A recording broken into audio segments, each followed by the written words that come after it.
ତୁମେ ସବୁ ଭଲ ଅଛ ତ? ଭଗବାନଙ୍କ ଆଶୀର୍ବାଦରେ ନିଶ୍ଚିତ ଭାବରେ ଭଲରେ ଥିବ।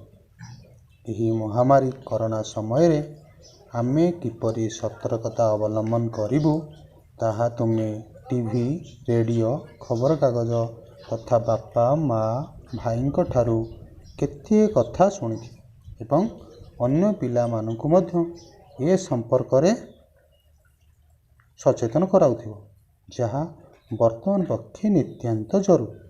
କିନ୍ତୁ ପିଲାମାନେ, ତମେ ଜାଣିଛ କି ବେଳେବେଳେ ଆମେ ଯାହା ଅନ୍ୟକୁ କରିବା ପାଇଁ କହୁ ତାହା ନିଜେ କରିନଥାଉ।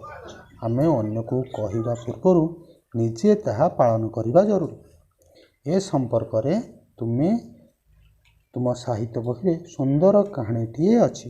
ସେ ବିଷୟଟି ତୁମେ ଅନୁମାନ କରି କହିପାରିବ କି? ସେ ବିଷୟଟି ହେଉଛି କହିବା ଆଗରୁ କରିବା, ଯେଉଁ ବିଷୟଟି ମୁଁ ତୁମକୁ ଆଜି ପଢ଼ାଇବି।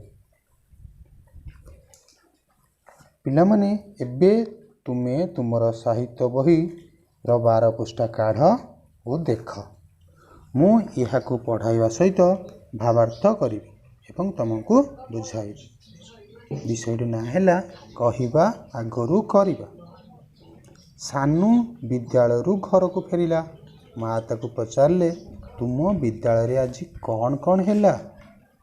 ସାନୁ କହିଲା, ଆଜି ପରା ଅକ୍ଟୋବର 2 ତାରିଖ। ତମେ ଜାଣିଛ କି ନାହିଁ? ଅକ୍ଟୋବର 2 ତାରିଖ ହେଉଛି ଗାନ୍ଧିଜୀଙ୍କ ଜନ୍ମଦିନ। ସେଦିନ ବିଦ୍ୟାଳୟ ଆମର କ'ଣ ହୁଏ? ଦେଖିବା ବହି କ'ଣ କହୁଛି। ଆମ ବିଦ୍ୟାଳୟରେ ଗାନ୍ଧିଜୀଙ୍କର ଜନ୍ମଦିନ ପାଳନ କରାଗଲା। ଆମେ ଓ ଆମ ଗୁରୁଜୀମାନେ ବାପୁଙ୍କ ଫଟୋଚିତ୍ରରେ ଫୁଲ ଚଢ଼ାଇଲୁ। ବାପୁମାନେ କିଏ? ମହାତ୍ମା ଗାନ୍ଧୀ, ଆମ ଜାତିର ପିତା ମହାତ୍ମା ଗାନ୍ଧୀ। ଆଉ କିଛି ହେଲା ନାହିଁ? ମା ପଚାରିଲେ।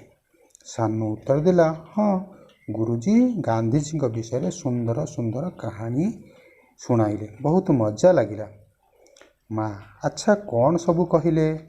ସାନୁ, ଗାନ୍ଧିଜୀଙ୍କ ପିଲାଦିନର କେତେ ଚମତ୍କାର ଘଟଣା। ଏଠି ଚମତ୍କାରର ଭାବାର୍ଥ ହେଉଛି ଆଶ୍ଚର୍ଯ୍ୟକର ବା ଆଶ୍ଚର୍ଯ୍ୟଜନକ। ମା, ଆଉ ତାଙ୍କ ବଡ଼ଦିନର କଥା କିଛି କହିଲେ ନାହିଁ? ସାନୁ, ହଁ, ଖୁବ୍ କମ୍। ତମେ କିଛି କୁହ ନା ମା।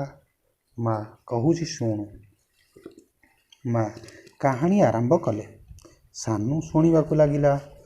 ଥରେ ଗାନ୍ଧିଜୀଙ୍କ ପତ୍ନୀ କସ୍ତୁରବା ବେମାରରେ ପଡ଼ିଥିଲେ। ଔଷଧ ପତ୍ରରୁ କିଛି ବି ସୁଫଳ ମିଳିଲା ନାହିଁ। ଏଠାରେ ସୁଫଳ ଅର୍ଥ ଫଳପ୍ରଦ। କିଛି ବି ଫଳପ୍ରଦ ହେଲା ନାହିଁ। ଗାନ୍ଧିଜୀ ଚିନ୍ତିତ ହୋଇପଡ଼ିଲେ। ଚିନ୍ତା କଲେ।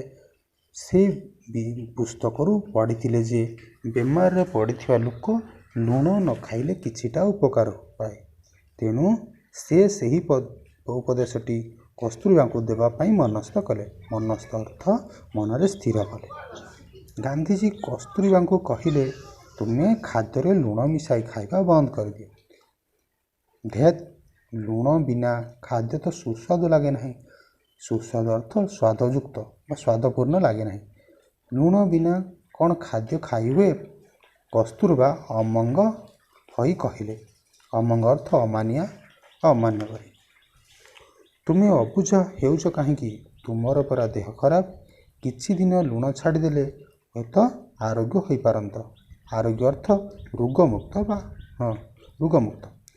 ଗାନ୍ଧିଜୀ ଏପରି କହି କସ୍ତୁରବାଙ୍କୁ ବୁଝାଇଲେ।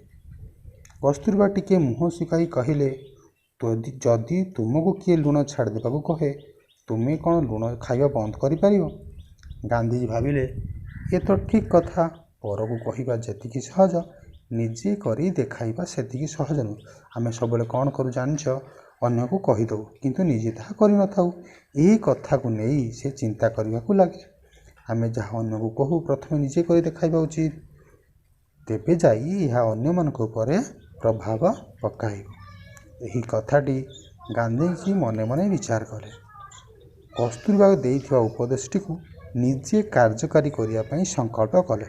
କାର୍ଯ୍ୟକାରୀ ଅର୍ଥ କାର୍ଯ୍ୟରେ ପରିଣତ କରିବା। ସଂକଳ୍ପ ଅର୍ଥ ମନସ୍ଥ କଲେ। ଗାନ୍ଧିଜୀ କସ୍ତୁରବାଙ୍କୁ ଏଥର କହିଲେ, ମୋତେ ଯଦି ରୋଗ ହୋଇଥାନ୍ତା, ଚିକିତ୍ସକ ଯେଉଁ ଜିନିଷ ଖାଇବାକୁ ବାରଣ କରିଥାନ୍ତେ, ମୁଁ ଅବଶ୍ୟ ତାହା ଖାଇବା ବନ୍ଦ କରିଥାନ୍ତି।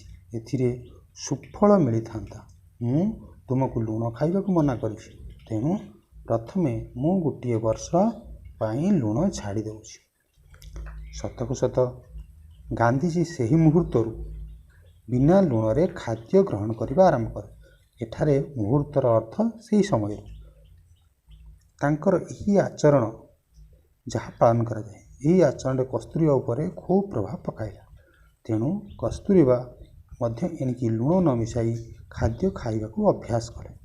ସେ ଖୁବ୍ ଶୀଘ୍ର ସୁସ୍ଥ ହୋଇଆସିଲେ, ଭଲ ହୋଇଗଲେ, କ୍ୟୁଅର୍ ହୋଇଗଲେ। ସାନୁଙ୍କୁ କାହାଣୀ ଶୁଣାଇବା ପରେ ମା କହିଲେ, ବୁଝିଲୁ ସାନୁ, ବାବୁ ଏମିତି ମଣିଷ ଥିଲେ ଯେ ଯାହା କହୁଥିଲେ ତାହା ନିଜେ କରି ଦେଖାଉଥିଲେ। ସେଇଥିପାଇଁ ସ୍ୱାଧୀନତା ସଂଗ୍ରାମ ବେଳେ ଗାନ୍ଧିଜୀଙ୍କ ସହିତ ସମଗ୍ର ଦେଶର ଲୋକ ଏକଜୁଟ ହୋଇ ଚାଲିଥିଲେ। ଏକଜୁଟ ଅର୍ଥ ଏକତ୍ରିତ। ବୁଝିଲ ପିଲାମାନେ?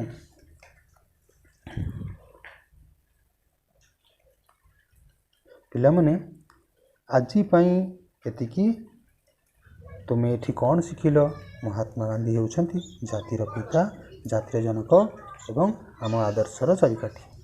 ତୁମର ଏହି ସାହିତ୍ୟ ବହିରୁ କହିବା ଆଗରୁ କରିବା ବିଷୟଟି ପଠନ ସହିତ ଭାବାର୍ଥ ଶିକ୍ଷଣ ପ୍ରକ୍ରିୟା ସମ୍ପୂର୍ଣ୍ଣ ହେଲା। ଏହାର ପରବର୍ତ୍ତୀ ପିରିୟଡ଼ରେ ଏହାର ଅଭ୍ୟାସ କାର୍ଯ୍ୟ କରିବ। ତୁମକୁ ଅଶେଷ ଅଶେଷ ଧନ୍ୟବାଦ। ଘରେ ରୁହ, ସୁସ୍ଥ ରୁହ।